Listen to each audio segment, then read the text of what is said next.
Okay. Well, I'm going to have a look at the effects. There's a few new effects in the firmware update. Version 2.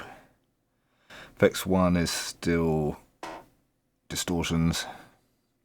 Slight setup page difference. You also get a high pass filter in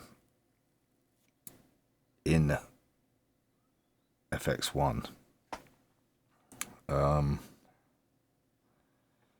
It's just digital. It's just, it's useful. And then you cycle through different distortions, bit crusher, hard clip, fold back. They're all just slightly different flavors. FX2, you still got the chorus, and the ensemble, and the flanger, which was already there originally. And now you got a phaser, which is like a barber pole phaser. Let's do a quick demo.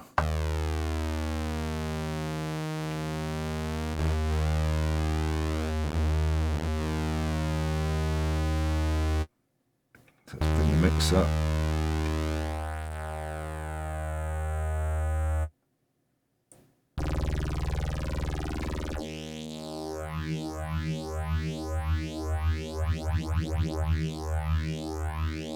Bring the width up.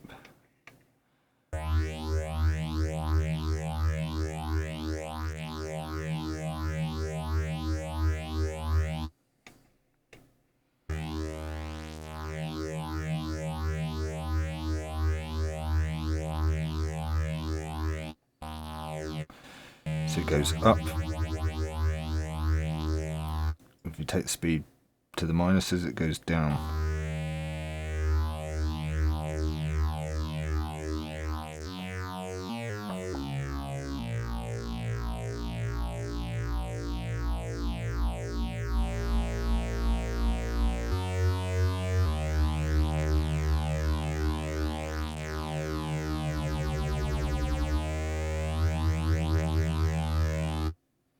So yeah, quite cool.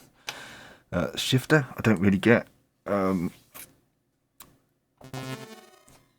It's like a delayed shifter, almost like a shimmer reverb, but not quite.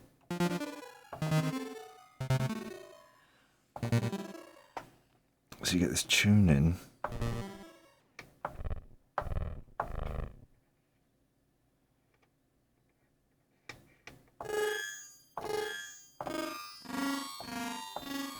But you get no control over the time of that, of the bring feedback.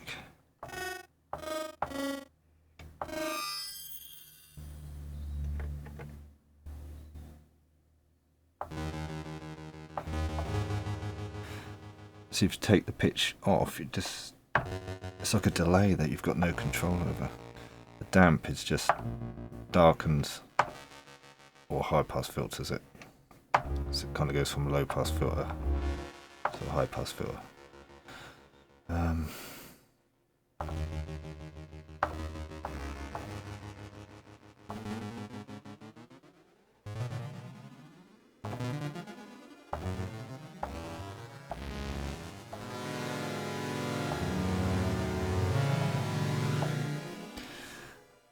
think that's the only use you can kind of get. Almost like a polychord sound out of it.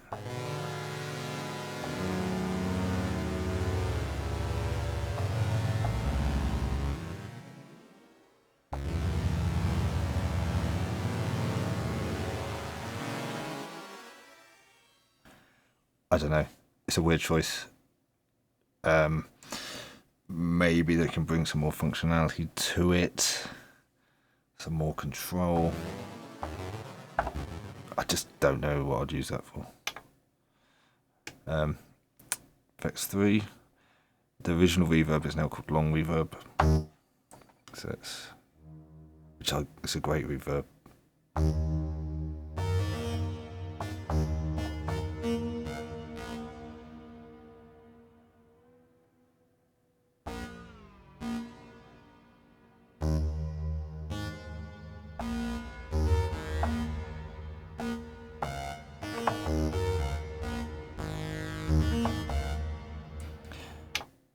short reverb, which I think has got less delay. Still can go quite big.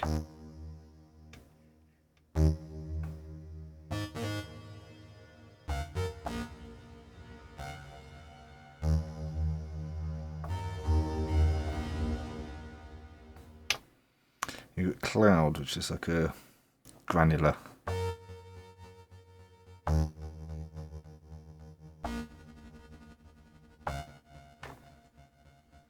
I don't know, I call it a granular reverb or granular delay. So you've got grain. I think this is number of grains.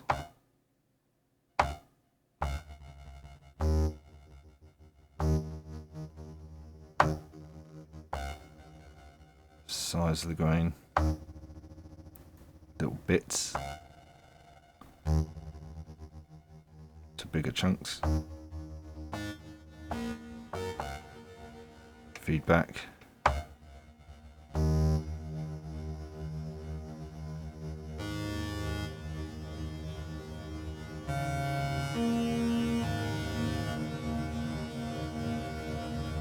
Seems to be on infinite. Let's take it down a bit.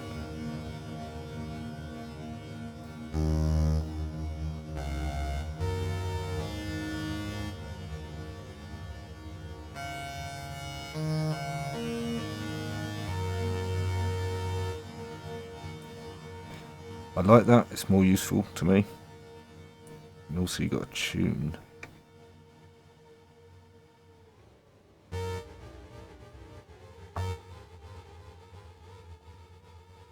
Which makes it a bit detuning effects maybe.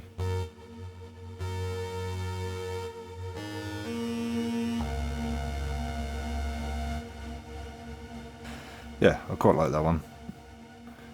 I mean, you know, if you start getting this weirder sounds, get bit reduction sounds and things like that, you can get into some really weird sort of non-analog synth sounds, really, which makes sense because these aren't analog parts of it. You know, this is a digital effect. Obviously, the bit reduction is also a digital effect. But what I want to show, what I quite like, oh, and also you got a delay with separate delay times and a ping pong.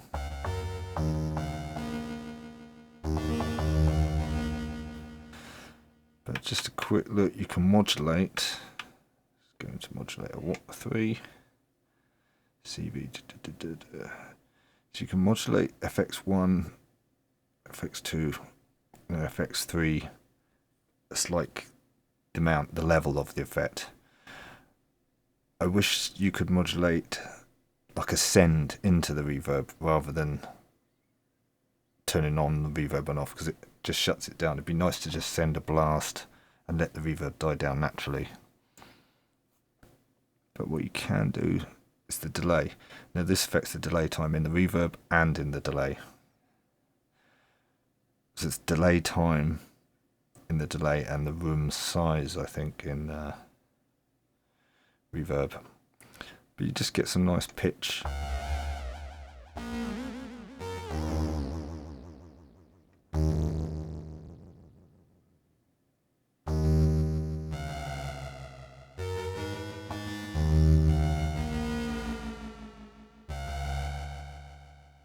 Just take that down a bit.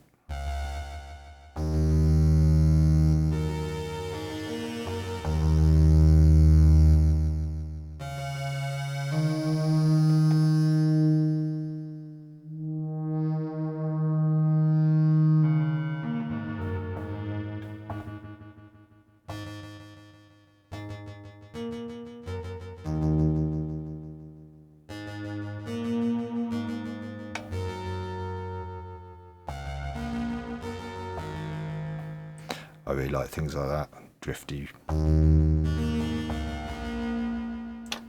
just show you, oh, that's the sequencer. Just show you in the long reverb.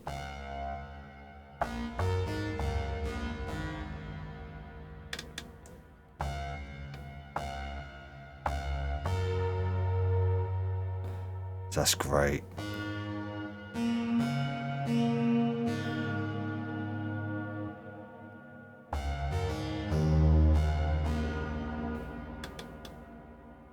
Let's get it really big.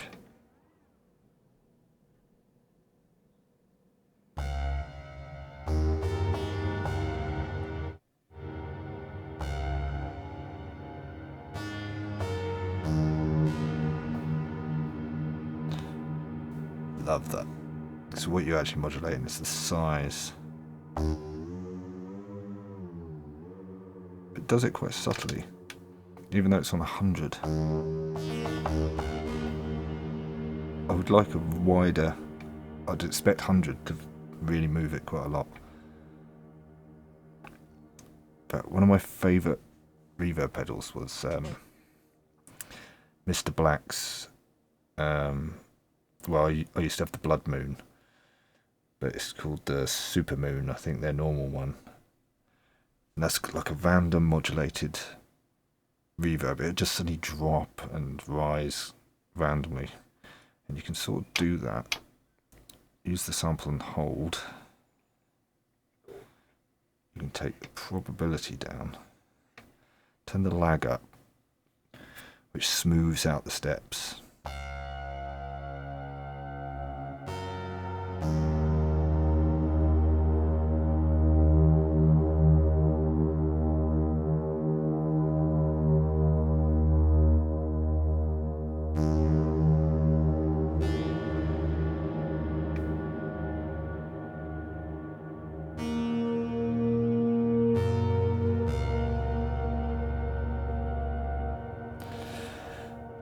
And I liked this effect so much that I actually sold my Mr. Black Blood Moon pedal, because I found I could pretty much get the same sound out of this, and this is also stereo.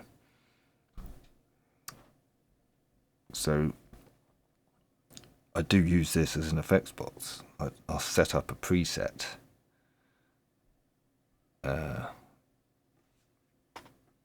as an effect.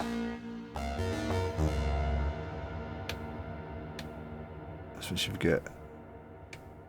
I didn't know I had chorus on that whole time.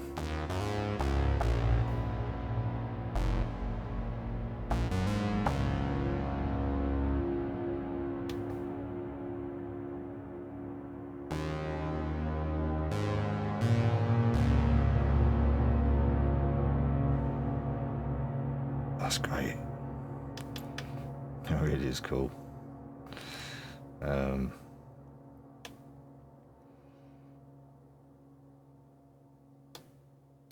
I would think it does it in the short reverb. Let's have a look.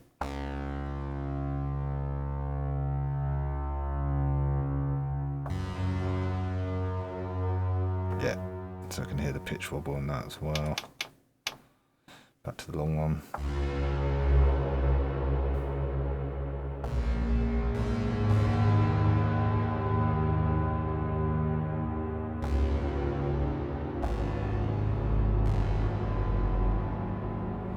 Monstrous.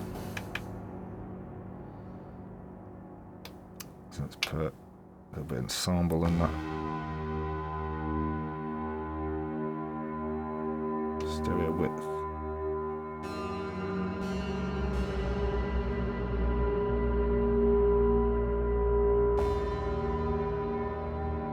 Let's try the phaser.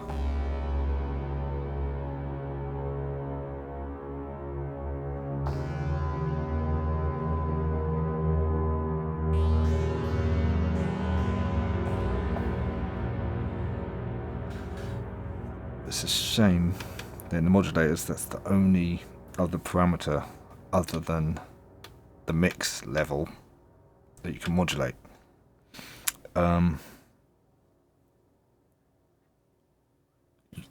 You've got all CC values. Let me check. It's in there.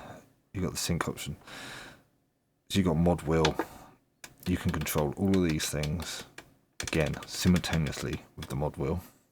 All different amounts, so you can use the mod wheel to change everything in one go. And that's the same with everything. Velocity, off touch, key track, pitch wheel. You get MIDI CC, get CC list. So this is everything that's controllable via MIDI CC, but not controllable internal. Well, some of them are. So things you don't get in the modulator section, like glide. Do you get filter tracking? You get that. But he can control the high pass filter cutoff as well, and high pass filter resonance. And you get effects parameter 1, 2, and the mix. Effects 2 parameter 1 and 2. 1, 2, and 3. Effects 2 feed. So that's a different thing. And mix. So you get a lot more control over the effects with MIDI CC. Effects 3, which is the reverb or delay, you get control over parameter 1, 2, the feed, and parameter 4, and mix. I would say that's total control over everything. Now, I've not used it with MIDI CCs, but that's pretty comprehensive control. It's just, they're just not in the modulators. You only get CV, CV1, CV2, which is the pitches of oscillators, wave, cutoff, resonance, envelope length, VCA, effects 1, filter frequency modulation, that's a destination. So I'd like to see some of those others from the CC list into there. That would make the effects and everything much more useful internally, but having control over CC values for everything is pretty good. So yeah, really like the reverb.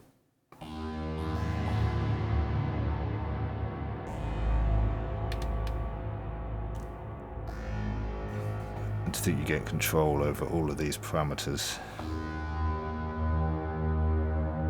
through CC.